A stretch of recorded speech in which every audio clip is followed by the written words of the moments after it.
Hi everybody, my name is Jen. Welcome to the channel. Today we're going to make some warm and scrumptious rhubarb coffee cake. If you love rhubarb and you love to bake, I hope you enjoyed this video.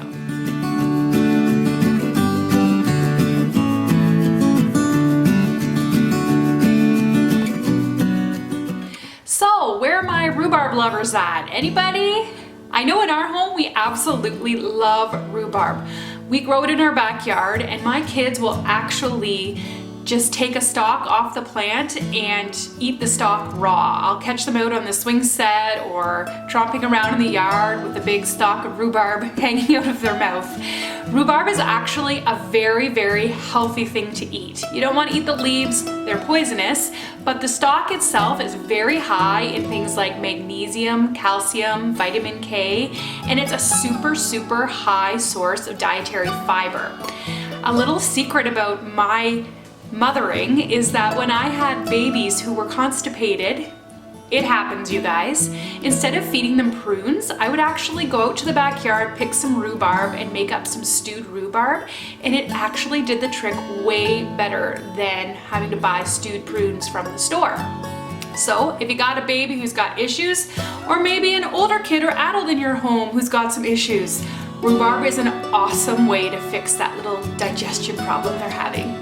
Right now, I'm filming this video in the winter. A lot of people only cook with rhubarb in the spring when it's fresh off of the plant, but our family actually eats rhubarb all year long.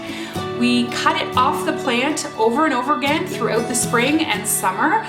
Our last crop this year was all the way into August, and we actually will eat it fresh all summer long, but then we stew the rhubarb and can it, and I also chop a lot of rhubarb for the freezer, and you can do so much baking with rhubarb all winter long that way, and it tastes just as good as if you were cutting it fresh off the stalk.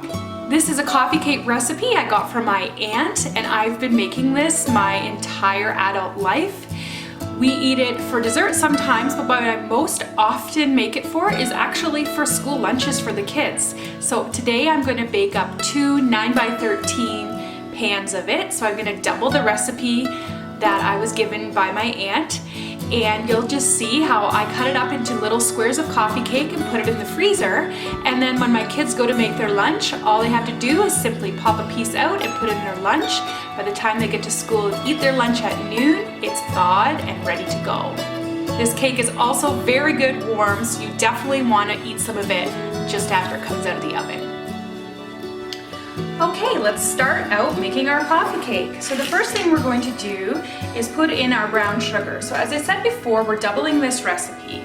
So this has actually 3 cups of brown sugar. I'm gonna use my little scoop tool, measuring cup. Let's add another cup. 3 cups is double the recipe. And then we're going to add in some oil.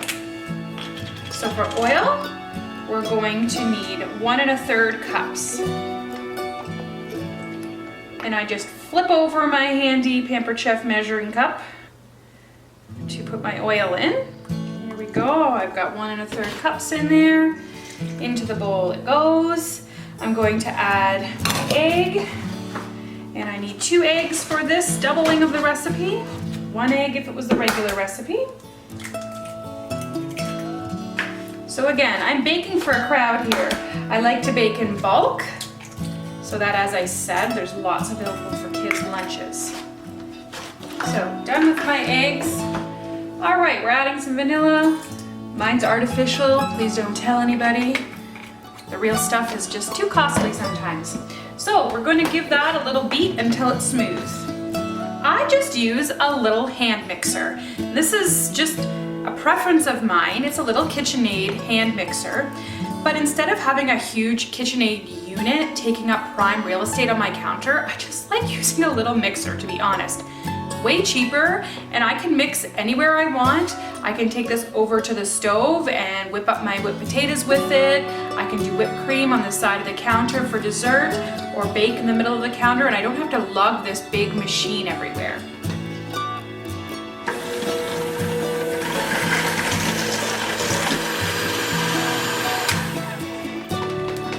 There we go, I've got that mixed.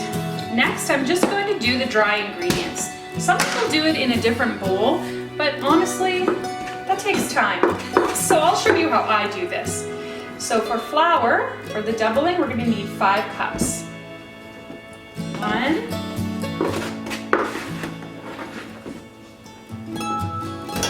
2.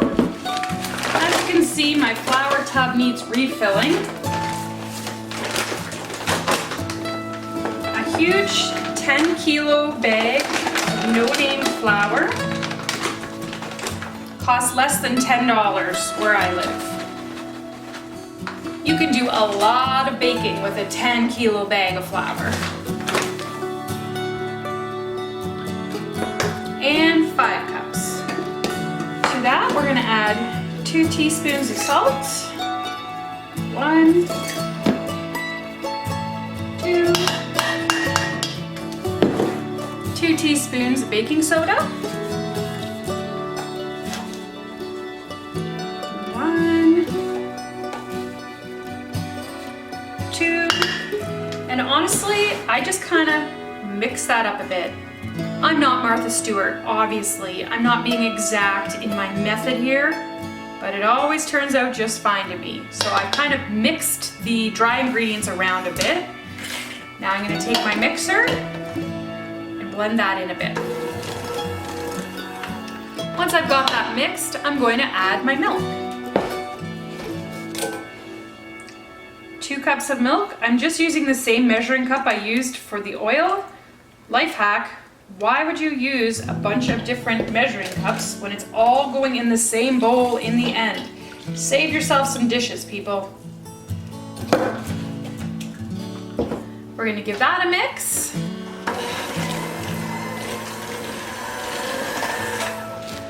Okay, that's mixed a bit. Now we're going to add pièce de résistance, my chopped rhubarb. This came out of the freezer this morning. It's not even all the way thawed, but you know what? Good enough. I love that smell of rhubarb. And the secret ingredient here is going to be 1 teaspoon of almond extract. Again, I'm using imitation. I'm sorry, those of you who are cringing right now at my use of imitation extract. But again, it's a money saver and it tastes pretty much the same.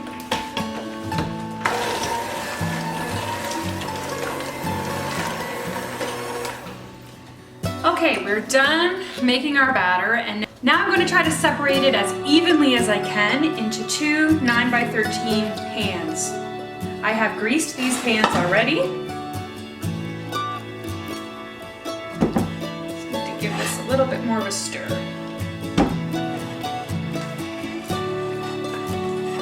Full disclosure, there's a bit of sugar on the bottom, so I'm just going to give it a bit more of a mix here.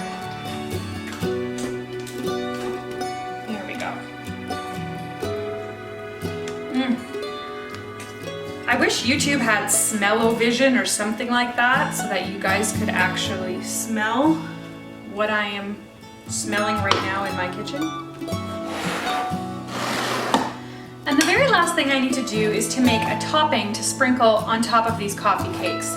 So I'm actually going to use just simply sugar and butter for that. Again, reusing one of the cups I used before because I don't like to do more dishes than I need to in one recipe. So we've got about 1 cup of white sugar. And we need about 2 teaspoons of butter, so I'm just gonna approximate because that's how I do it. I'm gonna cut in about 2 teaspoons of butter there. Now I simply take my fork and smush up that butter a bit into the sugar. For those of you watching this while I'm cooking thinking, gosh Jen, this is a super unhealthy recipe to sending kids lunches to school. I hear you, but I would like to say all the prepackaged bear paws and crackery things and even granola bars that you are sending in your kids' lunches that have a ton of preservatives that literally will stay out on a counter or on a shelf for like 3 years without going bad. This is not less healthy than that.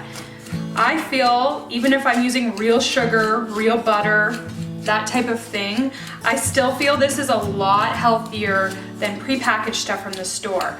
Not to mention a whole lot cheaper. And if you can mix in healthy ingredients like rhubarb to it, you're actually mixing in quite a bit of fiber as well. There's still going to be a lot less sodium and sugar in a serving of home-baked muffins or cake than there are in things from a box or a can that are baked in a factory and sent to a store. Here we go. I should have mentioned before that I had preheated my oven to 350, so now I'm going to put both of these, you can see what they look like raw. I'm going to put both of these into the oven on 350 for about 40 minutes.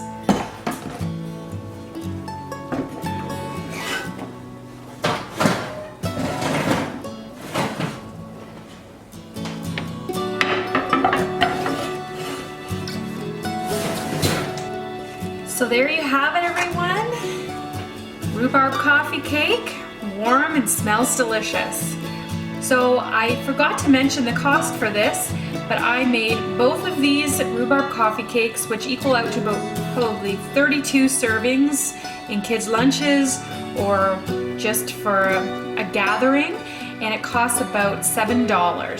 So if you think about it, that's a whole lot cheaper than buying something like this from the store.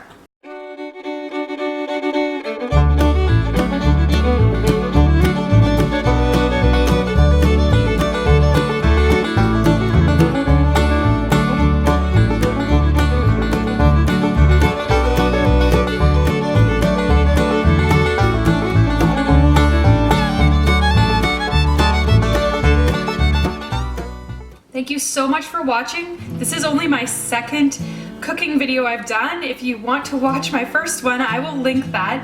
Thank you for being patient with me while I try to figure out the camera work.